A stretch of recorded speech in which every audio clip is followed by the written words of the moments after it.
Our expectations for the study weren't very high because when your boss is asking you to do something, even though it starts out as an option, in a lot of ways you don't feel like it's an option, it's more of an obligation.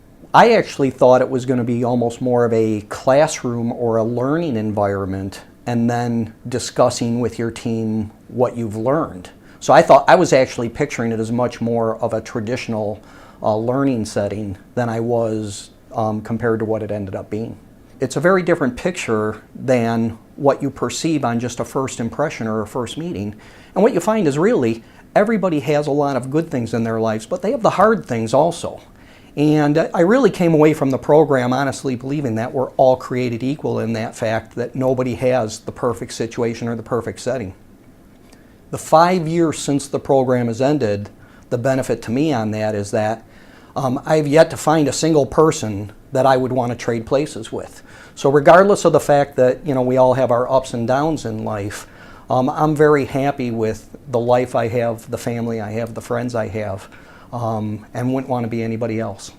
Prior to the UIC study, I had a bad habit of interrupting people in mid-sentence. And as a matter of fact, while people would be talking, half the time I really wasn't listening to what they were saying. I was already formulating my response to the topic or the discussion that we were having.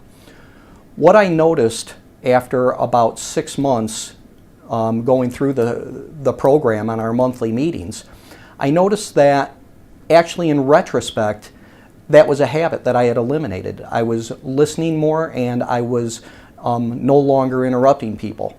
I've had my ups and downs, and I always say, I've been on top, I've been on the bottom, and I'll be in both places again. So it hasn't just been a smooth ride of I've learned these new skills or habits, I think is a better way of putting it, and it's been a constant uphill ride of things constantly getting better. But I think that's where the value of the habits that I developed have really come into play.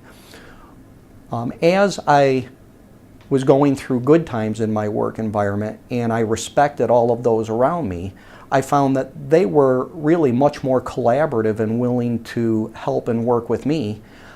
As I went through some adversity, I found that didn't change, that these were really true professional relationships that weren't dependent on a title or a position.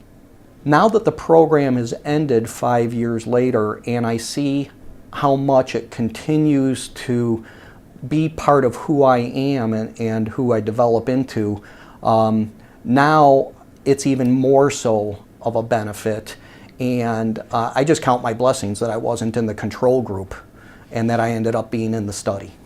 This was a life-changing experience for me because it helps me to be more dimensional. And what I mean by that is that in the past I would have always felt the need to be aggressive, to take charge, to control a situation.